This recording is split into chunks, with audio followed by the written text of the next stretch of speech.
Everybody needs to learn to lock their doors at night, and if you don't, I'm gonna come to your house and rape you just to prove a point.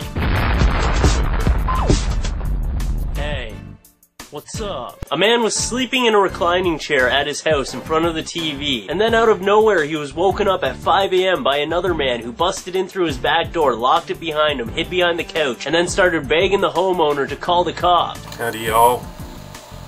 It's Covey 1969, you're on the Crazy Ass Nuki channel.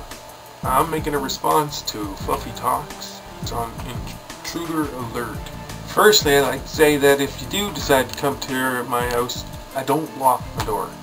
So if I am going to get bum raped, I'd at least hope you bring something to eat, because I am hungry usually. I mean, the last bastard came by and he didn't even fucking call me afterwards, a big slut. Anyway.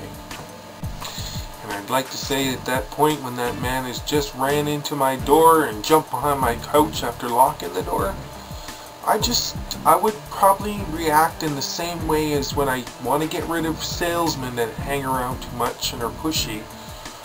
But Jehovah's Witnesses that are very rude and pushy too. Tell me the end of the world, you know. You know what? You have that same look on your face after I was alien abducted and then they probed me up my bum.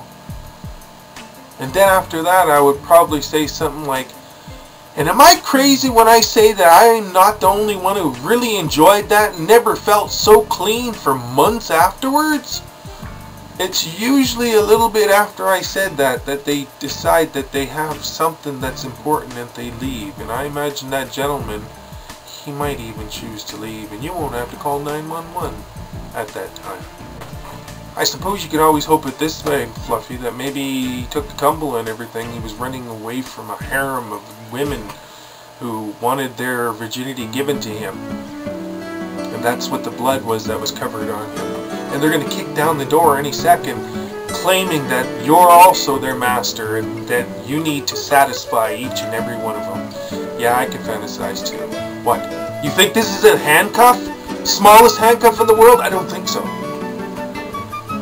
Well, if he was a motherfucking werewolf, I have to say that at that point when they got in the door and you still see that he's half naked, because that underwear, man, that motherfucker Fruit of the Loom stretched better than anything.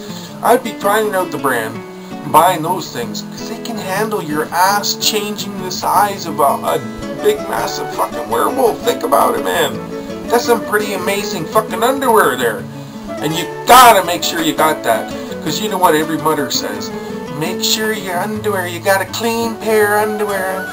Yeah, I'll wear 4 pair there, Mom. And I will just say, I'll shorten this real quick and end it, Fluffy, is, I'm not sure, to be honest. I have no inclination on it. But it does remind me of a story about my poor Uncle Billy that I'd like to mention.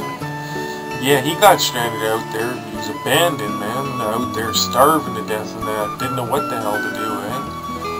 So he figured, you know, he'd try to grab anything to survive starving. This bald eagle that apparently wasn't doing too well and couldn't take the flight, eh? So he managed to jump on it and kill it, and he was eating it and giving her a nice chomp down on that thing and trying to survive. And the park ranger showed up, and he was in big trouble. They were charging him and everything. So they took him to court and everything, and he told the judge, you know, that the thing was going to starve anyway and that, so he wasn't doing much of anything other than putting on his measure and surviving on his own. So the judge let it go, you know, didn't charge him with that. But the judge said, you know, I'd never try it, but I am curious, what exactly does a bald eagle taste like anyway? And he said, well, Your Honor, it's kind of a cross between a whooping crane and a spotted owl. You have yourselves a good day, my friends. This is Covey 1969 of the Crazy Ass Nuki channel. Take care, Fluffy.